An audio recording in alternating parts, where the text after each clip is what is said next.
Popular प्रकाशन मुंबई यांच्या सांज शकून या कथासंग्रहातील जयंची कथा गीत पाखरू मी दिलीप फडके आता वाचणार आहे. कथा आवडली तर लाईक करा, शेअर करा, चॅनलला सबस्क्राईब करा आणि तुमच्या सूचनांचं नेहमीच स्वागत आहे. गीत पाखर. त्या धुळीच्या रस्त्यावरून अनमानी पावलांच्या प्रवाशांची रांग हळूहळू पुढे सरकत झाडाजवळून जात होती. आभाळा एवढा हिरवा गोपूर असलेल्या त्या झाडाखाली शुभ्र लांब दाढी असलेला वृद्ध बसला होता. खूप सुखदुःख समोरून निघून जाताना पाहिल्याप्रमाणे त्याचे डोळे अतिशय खोल निर्विकार असे होते आणि त्याच्या चेहऱ्यावरून तरी त्याच्या वयाचा अंदाज करता आला नसता. पृथ्वीच्या क्षितिजावर शुक्र प्रथम उगवला त्यावेळीही कदाचित त्याचा चेहरा इतकाच सुरकुतलेला असेल. एका उत्पात क्षणी सूर्याची शक्ल होऊन वेड्या वेगाने ती भिरभिरू लागतील तेव्हाही त्याचे डोळे इतकेच अनुभवज्ञानी असतील. त्याने आपल्यासमोर रत्नाप्रमाणे झगझगीत दिसणाऱ्या अनेक रंगांच्या बिया ठेवलेल्या होत्या. त्याच्या मागे वाळलेल्या फुलारोपांचा ढीग पडला होता, पण ती मातीमोल झाल्याने एकेकाळी ती जिवंत फुले होती, फुले देणारी रोपे होती हे कुणाच्याही ध्यानात येत नसे. प्रत्येक प्रवासी जाताना वृद्धापुढे रेंगाळत असे व एखाद दुसरं बी उचलल्याखेरीज हलत नसे. पुष्कळजण काही अंतर पुढे गेल्यावर वैतागाने त्या बिया फेकून देत व ओलसर डोळ्यांनी चालू लागत. पण वृद्धासमोरून तशाच विमुक्त मनाने जाणारा प्रवासी अद्याप जन्मला नाही.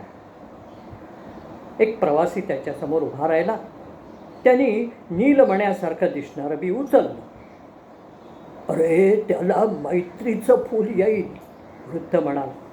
त्याचा रंग आभाळाच्या तुकड्यासारखा असतो, गंध जाईचा असतो. त्याच्या वासामुळे प्रवास कितीही लांबचा असो शरीर दमत नाही, मन कोमेजत नाही. पण ते रुजायला फार फार वर्ष लागतात हो. तुझ्यानं तेवढा दम धरवेल का रे? प्रवाशानं अधीर उत्साहाने मान हलवली. एक दीर्घ श्वास सोडून वृद्धांनी त्याला ते दिलं. पण प्रवाशाचं समाधान झालं नाही. त्यांनी सूर्याच्या पहिल्या किरणासारखं माणकाच्या तुकड्या एवढं एक पी उचललं. हे पी आहे प्रीतीचं. ते अगदी ठिणगी पडल्याप्रमाणे वाढतं किंवा किंवा पाहता पाहता गोठून मरतं. पण याच्या फुलाचा प्रकाश अंधारात दिसतो. प्रवासात एखादा रक्ततारा मार्ग दाखवत असल्याप्रमाणे ते सोबत राहतं. हो, पण त्याला सांभाळून हात लाव, कारण त्या पाकळ्यांच्या कडांना विषारी धार असते. त्यांनी काढलेले रक्ताचे ओरखडे कधीही बरे होत नाही. त्या प्रवाशाने हवरेपणाने ओंजळ करून घेतली. मोराच्या मानेप्रमाणे गडद निळसर हिरव्या, आत एक ठिणगी जळतीये अशा जांभळ्या, आंब्याच्या कोळ्या पालवीसारख्या लालसर, कस्तुरी मृगाच्या पाठीसारख्या गडद तपकिरी अशा अनेक बिया गोळा केल्या. स्वप्नांची किंमत द्यावी लागते, ती उचलताना नव्हे तर ती फेकून देताना. हे त्या प्रवाशाला अद्याप माहीत नव्हतं. वृद्धाचा चेहरा जरा जास्त सुरकुतला. तो म्हणाला, कशाला इतक्या बिया घेतोयस? त्यातील एक रुजवायला आयुष्य खर्चावं लागतं. हाडांच्या काड्या होतात.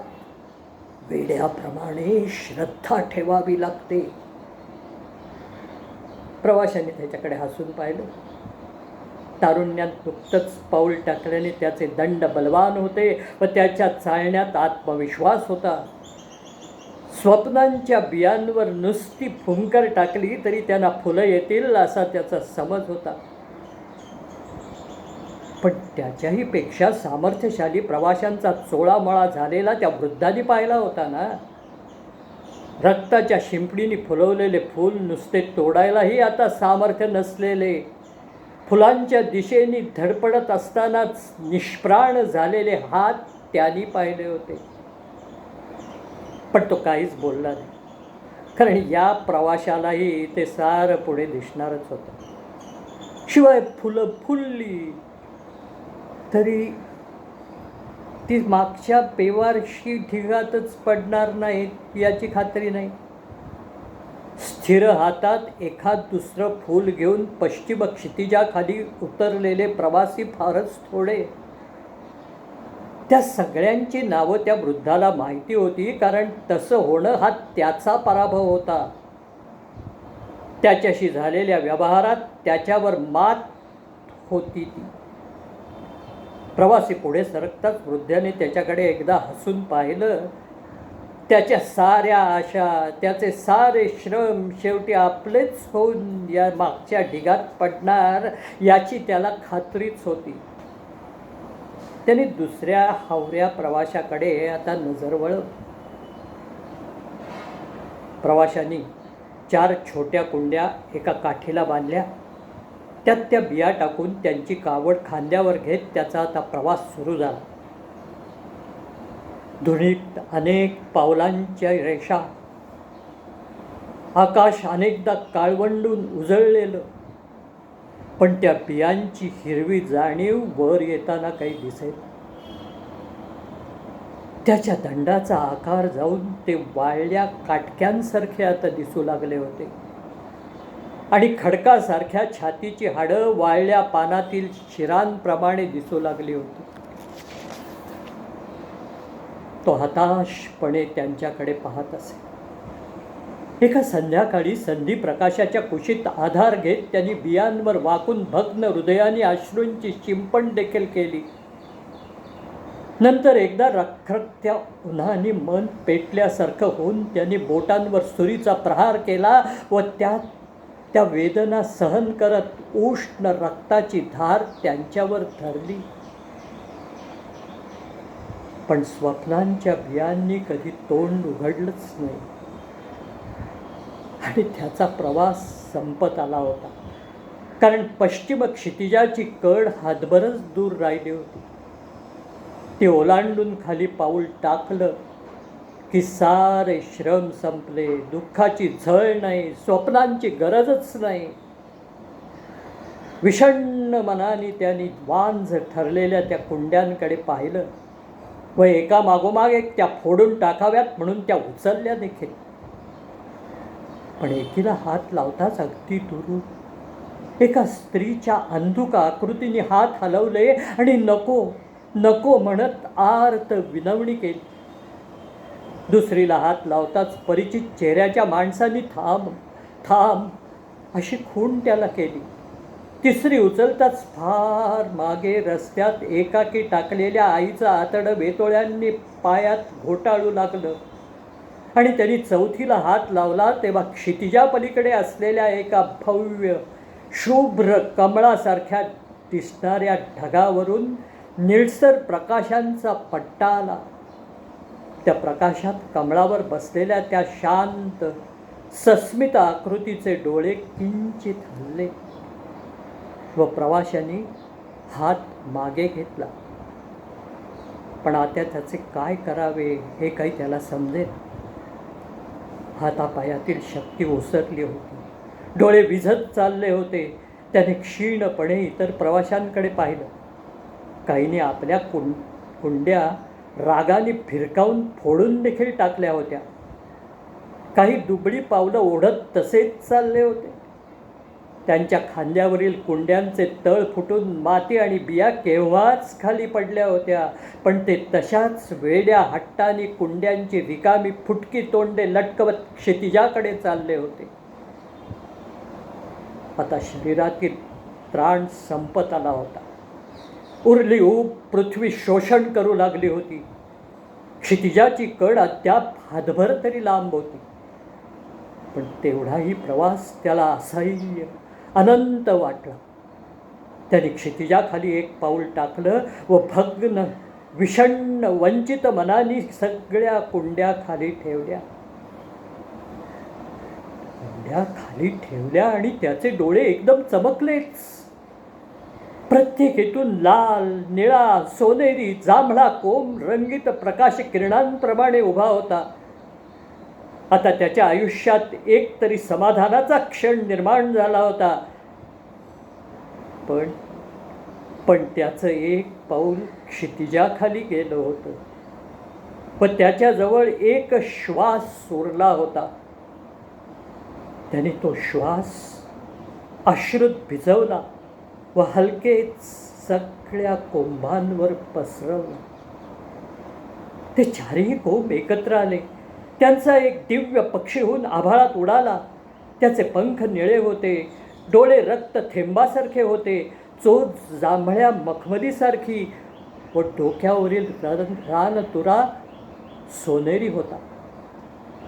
तो बाणाप्रमाणे वर उडाला. आपल्यासारख्या 4-6 पाखरांच्या संगीतात तो चांदण्यातून येणाऱ्या प्रकाशतंतूंसारख्या आवाजात गाऊ लागला. त्याचा आवाज ऐकताच मागच्या प्रवाशांचेही चेहरे उजळले.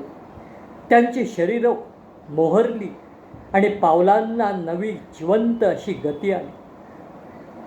त्या स्वरांनी ते मोहून गेले खरे, पण त्याचा खरा अर्थ समजला तो त्या प्रवाशालाच.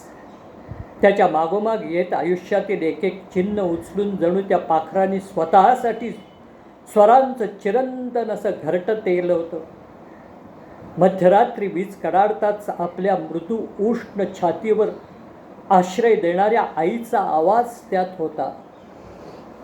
यौवनधुंद स्त्रीच्या ओठाचा मदिरा स्पर्श, वंचनेचे ओरखडे, द्वेषाचे जळते दाग, अंधाराच्या दाट पडद्याआड ढाळलेले एकाकी अश्रू, या साऱ्यांच्या खुणा त्यात होत्या.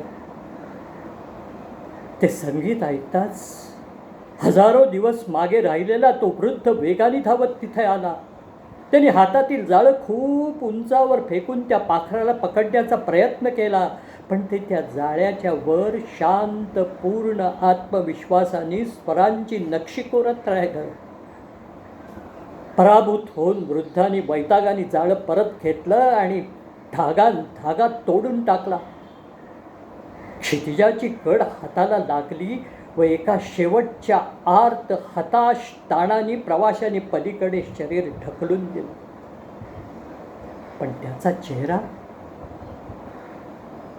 चेहरा सौम्य तृप्त अशा स्मितात आता स्थिरावला होता. बिया देताना वृद्ध नेहमीप्रमाणे हसला होता, पण एका प्रवाशाने तरी शेवटचं त्याचं हास्य मात्र त्याच्याकडून जिंकून घेतलं होतं. नमस्कार.